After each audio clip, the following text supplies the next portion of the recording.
I'm motivated by fear. Fear of fear. I hate being scared to do something. It's very simple. This is what I believe, and I'm willing to die for it. Yeah. Period. You can't be scared to die for the truth. The truth is the only thing that's ever going to be constant. And you can't fear what might happen to you if you were to tell the truth. Because what happens to you if you don't tell the truth is worse than telling the truth will ever be. The first step before anybody else in the world believes it is you have to believe it. There's no reason to have a plan B because it distracts from plan A. And I think psychologically, the advantage that gives me over a lot of people that I have been in competition with in different situations is it's difficult to take the first step when you look how big the task is. The task is never huge to me. It's always one brick. I believe, and I learned very young, that you don't try to build a wall.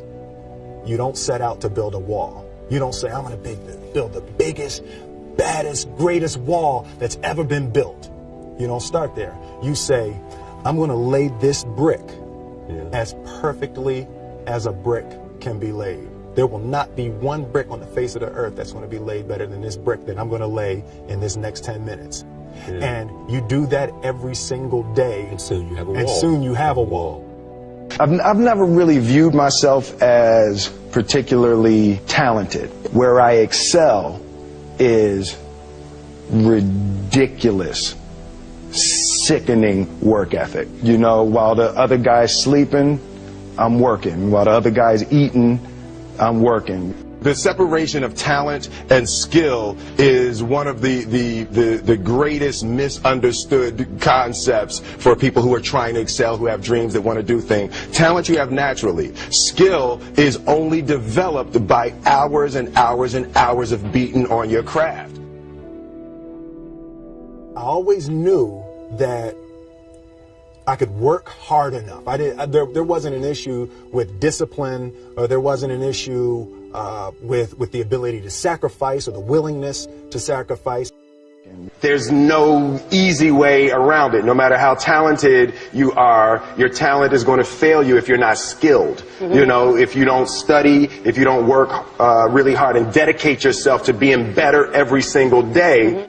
Mm-hmm. This one year, my father had his shop, and he decided for whatever reason that he wanted a new wall on the front of his shop. So he tore down probably about 16 feet high and probably about 30 feet long. He just completely tore the wall down, and my brother and I had to dig a 6-foot hole. We for the foundation. For the foundation. Right. We would mix in the concrete by hand. A year and a half. We were building this wall for a year and a half. Every day after school, we would come and mixing concrete, putting it in the hole, doing it.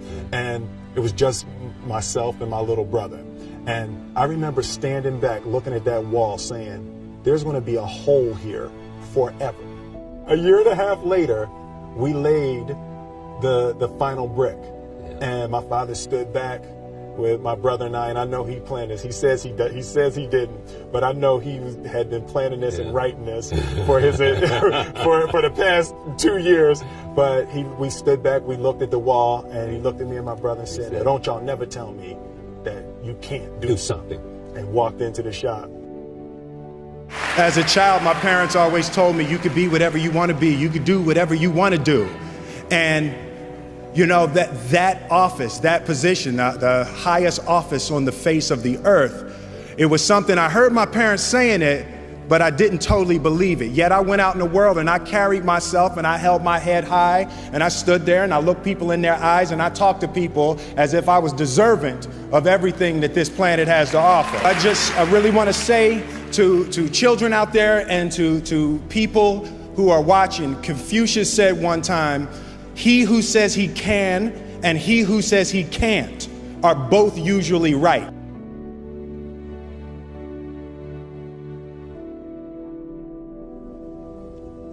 having the opportunity to study greatness. And anytime you have that opportunity, there are certain intricacies that will make clear who you are. It becomes that much more clear who you are.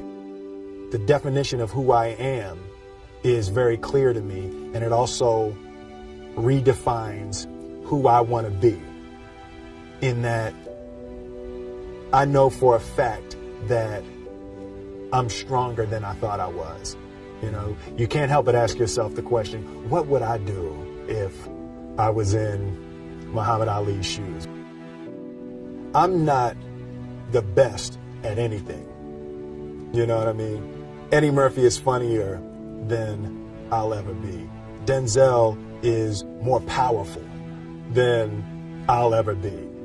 I think that my strength is I can do everything well. You know, I can do a little bit of everything, and that's what I concentrate on to be my strength. I'll never be able to compete with Denzel.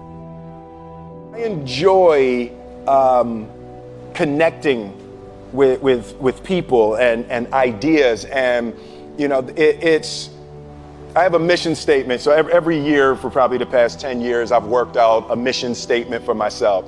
And for the last few years, the mission statement has stayed the same, and it's been improve lives, right? So when I go into something, I'm looking for how the quality of this piece could potentially improve lives. But it's all along the way. It's when you make the movie and how you're interacting with people in the process. And the concept of improving lives runs through the center of everything I do. And then I realized that the way to improve lives is to continually improve yourself, right? So with that, every morning when I get out of the bed, I haven't fixed everything in the world yet, so there's always something to do.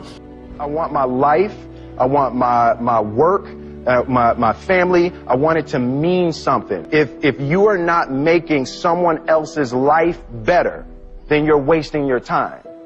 You know, like your life will become better by making other lives better. A few months ago, I said that I believe that if I chose to, I could be the president of the United States. And I think as I've had a chance to intellectualize why I said that. Yeah.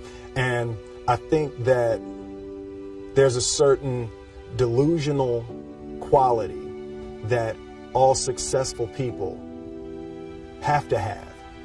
You have to believe that something different than what has happened for the last 50 million years of history. You have to believe that something different can happen. The one thing that I truly tried to communicate in the interpretation of Ali is the complex simplicity of greatness. Yeah. And how greatness is not this wonderful, esoteric, elusive, God-like feature that only the special among us will ever taste. You know, it's something that truly exists in all of us. Loss is bound to joy. Like pain and suffering are bound to joy. The being able to survive something is actually a big part of being able to find that next wave of joy. You appreciate smaller things. I hated being scared, that I didn't want to even take the meeting. I just hated that being scared to do something. And I think what developed in my early days was the attitude that I started attacking things that I was scared of.